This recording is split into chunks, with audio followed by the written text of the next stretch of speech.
Pemirsa, terkait siapa yang akan menjadi calon pejabat Bupati Musi Banyuasin selanjutnya, Gubernur Sumatera Selatan Herman Deru sudah melakukan pengajuan setidaknya 3 nama pejabat kepada Menteri Dalam Negeri.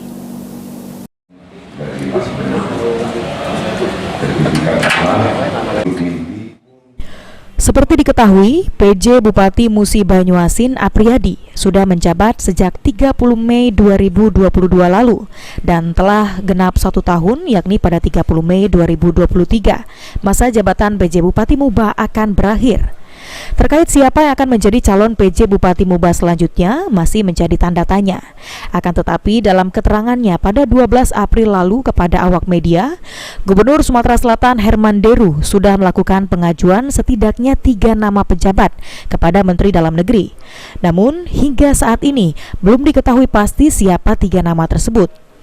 Orang nomor 1 di Sumatera Selatan tersebut hanya memberikan beberapa kriteria dari nama-nama yang sudah diajukan kepada Menteri Dalam Negeri, yakni pejabat bersangkutan berstatus eselon 2, kemudian pejabat bersangkutan bisa merupakan pejabat provinsi ataupun sekretaris daerah di Kabupaten Musi Banyuasin.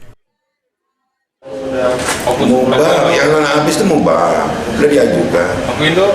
Aku belum, bulan 2 bulan lagi. Muba kriterianya seperti apa yang diajukan? 3 kriterianya. Ya, pertama dia eselon 2 ya, yang boleh diajukan tuh. Ada tambahan sekarang ini kan bisa pejabat provinsi, bisa juga sekretaris daerah dari kabupaten.